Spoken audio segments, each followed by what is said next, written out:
From our house to your house, we wish you a Merry Christmas and a Happy New Year.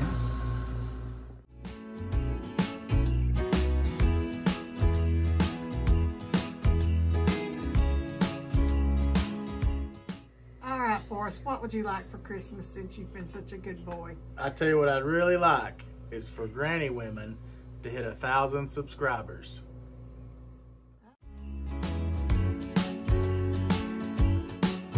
Daddy, nobody would have believed it probably, but he really went out for Christmas. And here where we live now used to be where my daddy was raised, where Grandma and Grandpa lived, and he would always bring Santa Claus down here and leave Santa Claus till Christmas. And then we'd get up the day after. We always opened our gifts on Christmas Eve. We'd go to church, and we'd be in a Christmas program and have gifts down there. And then we would leave church, and we would run all the way home to see if Santa Claus had come yet. But the next morning we'd get up and we'd find half of ours in the field where Daddy'd lose it, bringing it home up there and put it under the tree. And he always put us a bag of, I guess, chocolate drops and some raisins and fruit under the Christmas tree. We always had that, but he loved Christmas. And Mama wasn't as outgoing with Christmas. Mama always wanted something. But now she was picky what you bought her. And one year, Daddy bought her a pocketbook. And it had about 6 different places to open it. And Mama got so mad because she didn't like that pocketbook. And so the next year, Daddy went and got her a monkey. It was holding a banana. And she got so mad she had a fit. And he said, Dad, I bought you a pocketbook and you didn't like it. And now I got you a monkey eating a banana. And she got up and threw the Christmas tree in the creek. But he'd always go get her something, but Mama was kind of picky with what she got. But we always had a good Christmas. I can never remember ever going hungry. They always made sure we had plenty to eat, because they put gardens out and raised their pigs and raised chickens and things like that. So we've always had plenty to eat. I mean, we never had a lot of stuff, but we never went hungry. We was always blessed. With 7 kids, you can't have too much.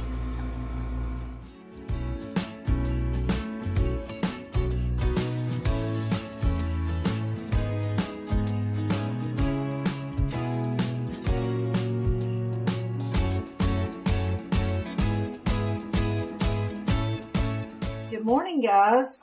This morning I am going to make some yeast rolls. And I'm going to start out with 1 cup of warm water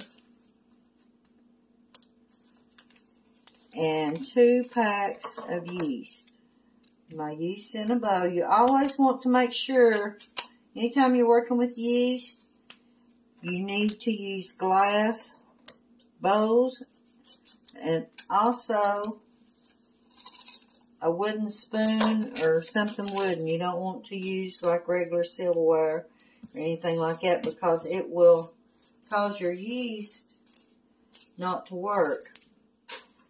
So I'm going to pour, you want to make sure it's warm water. If you use too hot of water, your yeast won't rise, or if you use too cold of water, your yeast won't rise. So you want to make sure it's warm water. So I want to start my yeast first and let it get to working good before I ever even think about starting to make my rolls. I want my yeast worked and ready first. So you just stir it up really good. And what I'm going to do, I'm going to put just a pinch of sugar in my yeast, and that gets it to start working quicker. So I put my sugar in my yeast, and that'll make it start working quicker. And I'll leave it set to let it start working. And once it gets to working good, then I will go ahead and get all my ingredients together, measured out, to start our rolls. Good morning, guys. I am going to make refrigerator rolls this morning. And first off, I'm going to put a 1/3 cup of Crisco butter flavored shortening in, and 1 cup of boiling water. And I'm going to pour it in, and I'm going to mix this up good till my butter or my shortening dissolves. And my shortening dissolved pretty good. I'm going to take a wooden spoon and there's a few little places it happened. Once this dissolves really good, I am going to add 3/4 cup of sugar in this hot water. That helps to dissolve the sugar. And 2 teaspoons of salt. Okay, next I'm going to add 2 eggs beaten.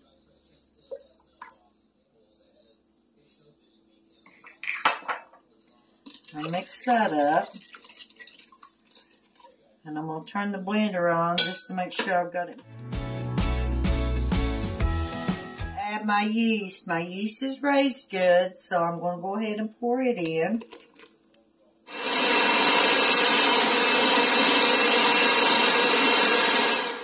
Okay, that's all mixed. So now comes the fun part. I'm going to add my bread flour. You want to add a little bit at a time.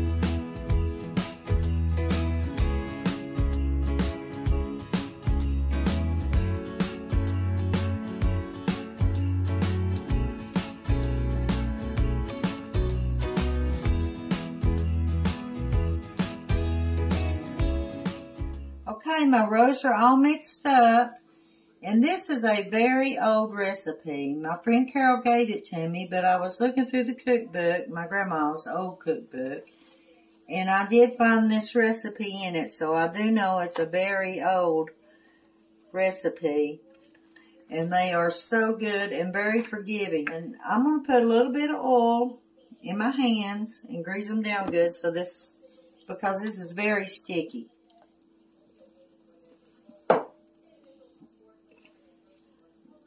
Take my dough out, and I'm going to put it in a bowl. And I'm going to take my bowl, and I'm going to put some saran wrap on it, and put them in the refrigerator and let them set till tomorrow.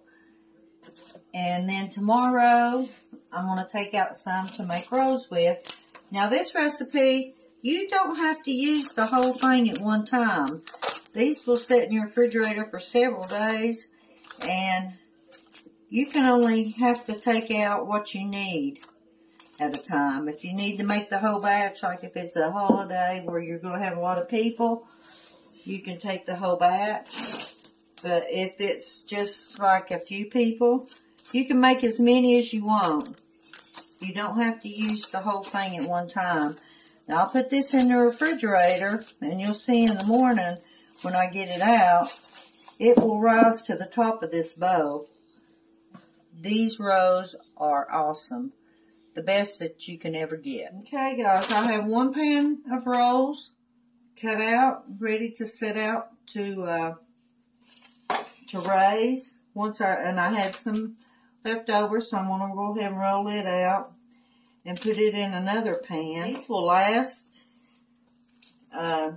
several days in the fridge. If you don't want to make rolls the next morning, you can do it the day after that, or even the day after that. These are very forgiving. It's not something that you just have to do like right there. I'll roll these out and put them in to rise, because I don't have to worry about them not being eaten here. And these If you don't eat them all, or if you fix too many at one time, you can always let them cool. Put them in a bag, Ziploc bag, and get you out whatever you need to eat, and put them in the microwave for just about 10 seconds or so, and they're still really good. But you always remember, first time I done these, I didn't do that. I didn't roll them out, and I had a total mess. It was one big blob. So I asked Carol, my friend that gave me the recipe, I said, what in the world did I do to my rolls? They were awful. And she told me I needed to roll them out. So you roll them out, and they will be good. A little tiny piece out. I'm going to call it a baker's roll. Probably won't be much, but I can eat it. Because it's the last one, and it's really not big enough to do a whole lot with. Okay, my butter is melted, and I'm just going to brush a little bit of butter on each roll, or let them just set. I'll probably just put them in the living room out of the way, but let them do their job and raise all day.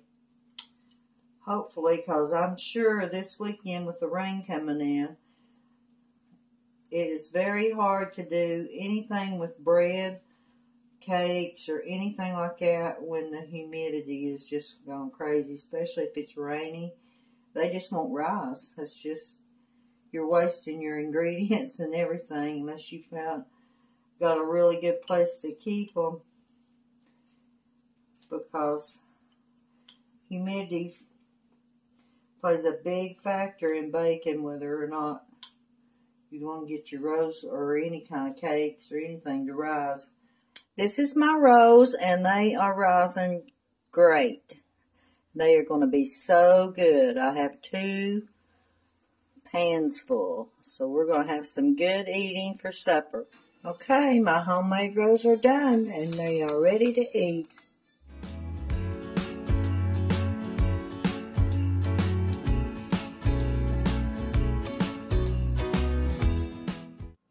Hi, this is Aunt Cindy, and I have rolls.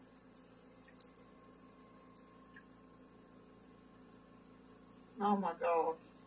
I love beef rolls. They're so fluffy. Oh, I know. I need some honey butter, and then I can eat the rest of the pan. Good job.